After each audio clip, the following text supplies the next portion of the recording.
আমরা আমাদের এই যে আন্দোলনটা, আগের আন্দোলনের কথা বলছি না, মানে বর্তমানে যে গতকালকের যে আন্দোলনটা, এই আন্দোলনটা কিন্তু গতকালকে শুরু হয়নি, এটা অনেক দিন ধরে চলে আসছে। ঠিক ততদিন আগ থেকে, যতদিন না পর্যন্ত ওই সেন্ট্রাল ইউনিভার্সিটির কথা উঠেও নাই, তখন থেকেই কিন্তু আমরা তিতুমির বিশ্ববিদ্যালয় করতে চাচ্ছি। এই 7 কলেজ থেকে আমরা বের হয়ে এসে তিতুমির বিশ্ববিদ্যালয় করতে চাওয়ার একটি প্রধান কারণ হচ্ছে আমরা আসলে অনুষদভুক্ত হয়ে থাকতে চাই না। আমাদের গেটের সামনে ঢাকা সেন্ট্রাল ইউনিভার্সিটির একটি অনুষদ হয়ে আমাদের এই ক্যাম্পাস থাকবে, আমরা এটা চাই না। আমরা তিতুমির বিশ্ববিদ্যালয়ের স্বতন্ত্র একটা অবস্থান চাই।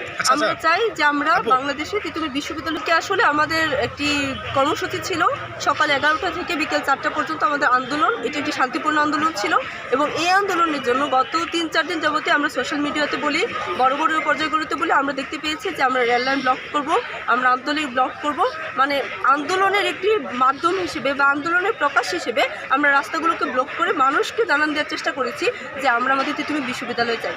এই ক্ষেত্রে যখন আমরা রেল লাইন কর্তৃপক্ষকে যখন বলা হয়েছে যে আমরা আন্দোলন করছি, তারপরে ওরা ওই সময়টাতে আমাদের 11টা থেকে শুরু করার কথা ছিল, 11:40 একটি ট্রেন চলে আসে। এটা তার সম্পূর্ণ তাদের ব্যর্থতা বা তারা ইচ্ছাকৃতভাবে করেছে। এটা হতে পারে যে তারা তাদের কোনো প্রকারের আমাদেরকে বানচাল করার চেষ্টা করবে।